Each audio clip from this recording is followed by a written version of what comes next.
action for civilians there. He said that there must be accountability as well for those responsible for shedding the blood of innocents. So he did not answer the question about whether or not military action would be an option. We know for a fact that that's not something that the Security Council is considering at this time.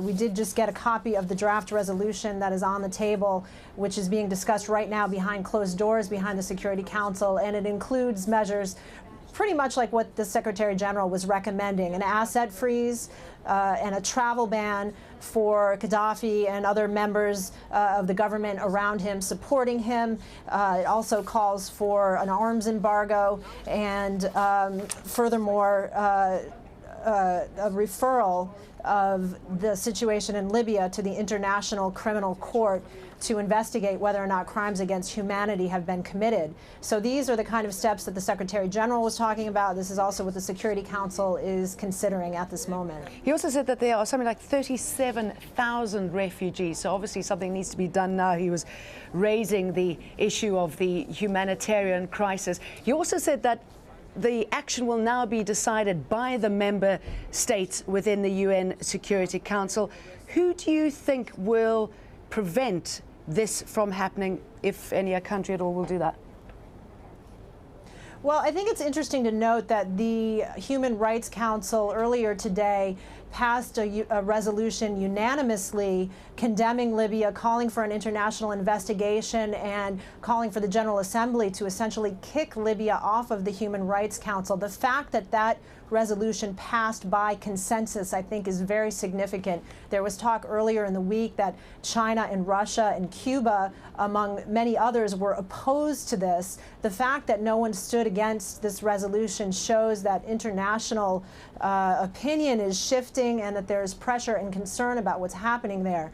And I think that may predict a little bit of what's coming in the Security Council. Of course, there are certain members of the Security Council who are always a little more hesitant when it comes to imposing sanctions and taking action against a country for something that's going on within that country. China and Russia in particular are usually the most reluctant when it comes to imposing these kind of measures. But the fact that they went along with the Human Rights Council resolution, the fact that they agreed to have this Emergency Security Council meeting today suggests that they may be in line for some sort of further action from the Security Council. But that does remain to be seen. They have only just now received the copy of the draft resolution that was put together by France and England. So we don't know exactly how they are going to react to it. It may be watered down, it may be changed somewhat, but all indications seem to be pointing towards some sort of action from the Security Council, maybe not today, but in the coming week. And of course, action against Libya. Libya is on the UNHCR, that's the Human Rights Council. How come this country that has been known for its human rights abuses in the past ever got to that position?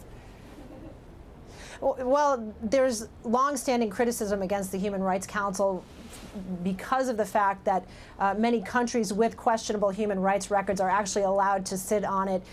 Sudan, Iran are among countries that have been criticized for their records who serve on this council. It's the way the UN works, the way the different member states are elected to this body. Interesting to note that the Libyan ambassador to the United Nations addressed the council. We have not heard from him in recent days. The deputy ambassador broke with Gaddafi earlier in the week. Today we heard from the main ambassador to the United Nations. His name is Abdurrahim Shalgram, and he gave a very emotional and passionate speech to the Security Council, and he begged them to do something to stop the bloodshed in Libya. He spoke very personally about how Gaddafi over the years had fought oppression, had fought colonialism, and clearly this is what had drawn him to this leader of his country. But he said now Gaddafi's attitude is either I rule over you or I will destroy you. And again, he begged the Security Council to save Libya. After he gave this speech, he broke down in tears. His deputy ambassador was sobbing. They hugged. Many members of the delegation were clearly very moved by this. And he spoke to reporters afterwards. I just want to make sure I get this in because it's all like nothing I've ever seen here at the United Nations. He said that he believed that 90% of international diplomats from Libya had actually broken with Gaddafi and were now communicating to him and through him. He has, according to him, is now the centerpiece, the person that all of the international diplomats are coordinating through as they, one by one, break from Gaddafi. Yeah, and let's talk about another one. Kristen, thanks for that update from the United Nations. There has been another resignation by a Libyan diplomat. Let's go to Lauren Taylor in London for more on that. Lauren. Yes, thank you, Jane. There was a drama at the United Nations Human Rights Council meeting in Geneva. Members were preparing to punish Libya when Tripoli's representative to the Council decided to make his own statement. Nick Spicer reports from Geneva. It was a rare special session at the United Nations Human Rights Council, an emergency meeting, and the first ever devoted to a country that is still a member. Libya, absent at the start of the day. Libya holds one of the 47 seats on the Human Rights Council. In its application for membership, it said it was fully committed to the protection of human rights, which includes the right to direct participation in public life. A broken pledge. The other country's criticism was relentless. I think it tells us what we all see on our television screens, that there is a sense of revulsion and outrage as to what's been going on in Libya over the last few days. The Libyan authorities are violating the universal rights of their own people, and the international community needs to stand up and speak with one voice in solidarity with the people of Libya. It was all beginning to feel a bit routine when came the surprise. A Libyan diplomat turned up to say he and his colleagues working in Geneva now no longer served the Libyan government, but the Libyan people. The Libyan diplomats here were not alone. Ambassadors to France and UNESCO also resigned on Friday. The United Nations High Commissioner for Human Rights, present at Friday's session, said it was an historic moment. It was very, very moving to hear the speech of the Deputy Ambassador of Libya here in Geneva, who first recited verses from the Quran, all of which supports the position that what the ruler of Libya is doing is totally unacceptable in accordance with Islamic values and traditions, which respects the rights of people, which respects democracy and justice. At the end of the session, delegates decided to order an international investigation into events in Libya that could lead to prosecutions for war crimes or crimes against humanity. Nick Spicer, AlJazeera, Geneva. NATO says it will not intervene in the ongoing crisis in Libya, but says it will continue to monitor the situation. The 28-nation bloc met in Brussels and agreed to put in place an arms embargo, a freeze on assets and travel bans on Libya. Tim Friend has been monitoring developments in Brussels and sent us this update.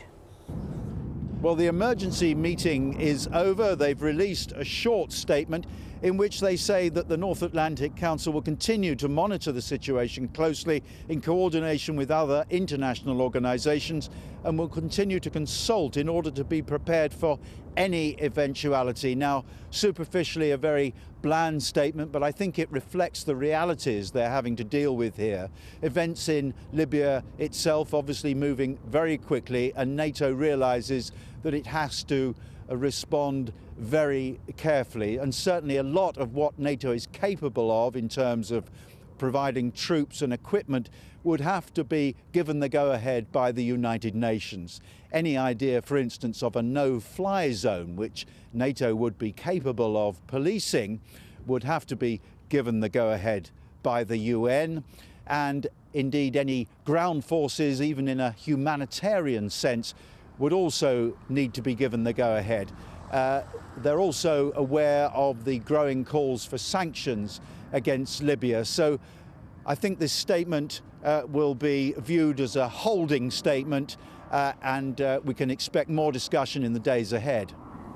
Tim Friend reporting to Ireland now, where polls close in under an hour in elections that could signal the end for the government. Irish voters are angry over the collapse of the economy, so the government is bracing itself for a heavy defeat. The Fianna Fáil party has dominated Irish politics for almost 80 years, but public service cuts, higher taxes and soaring unemployment have left people very disillusioned. From Dublin, Rory Challens reports. Enda Kenny is a man with every right to feel like he's going places. He cast his vote on Friday knowing the polls point to him as Ireland's next leader. This is probably the most crucial and critical general election in the last 50 years. And the more people who vote, the stronger the message within our democratic system is. Many of those voters seem ready for a change at the top. I would have voted for the current government not to be in power, and for the specific reasons that they've just made so many bad decisions over the last, well, in my opinion, 5 or 6 years. I actually went independent for my first choice. Why? I mean, everyone's kind of saying that Fine Gael are going to make a change, but I don't really feel that they are. It's pretty much the same. The Fianna Fáil party, so long the dominant force in Irish politics, is facing election meltdown. The party was founded in 1926, and since it first came into government in 1932, it has dominated political affairs in this state. And even when it has been out of government, the least number of seats it has had, it's never fallen below 60 seats. And often it has been above 70, and on a few occasions it has been above 80. So this represents a collapse for Fianna Fáil, and it will take them a generation, a political generation at the very least, before they can repair it. Fianna Fáil took Ireland into the good times, but crucially they were in power when the dream went bad. A banking bust, a $115 billion bailout, and years of austerity measures ahead do not make for a happy voter. All the main parties have promised they'll renegotiate the terms of the country's humiliating loans, but it's doubtful there's much room for manoeuvre. The real masters of Ireland now live over the sea in Europe and New York. Whoever wins this election has a tough job on their hands. Rory Challens, AlJazeera, Dublin. The French fashion house Christian Dior has suspended its creative director John Galliano after he was accused of assault. Galliano allegedly made anti-Semitic remarks and slapped a couple at a bar in Paris. Well, police say that he was drunk at the time and detained him temporarily. The British designer has been the head of Christian Dior for 14 years and was set to kick off Paris Fashion Week on Monday. Let's return to our top story and the issue of Libya and how it's affecting areas in the countries in the area.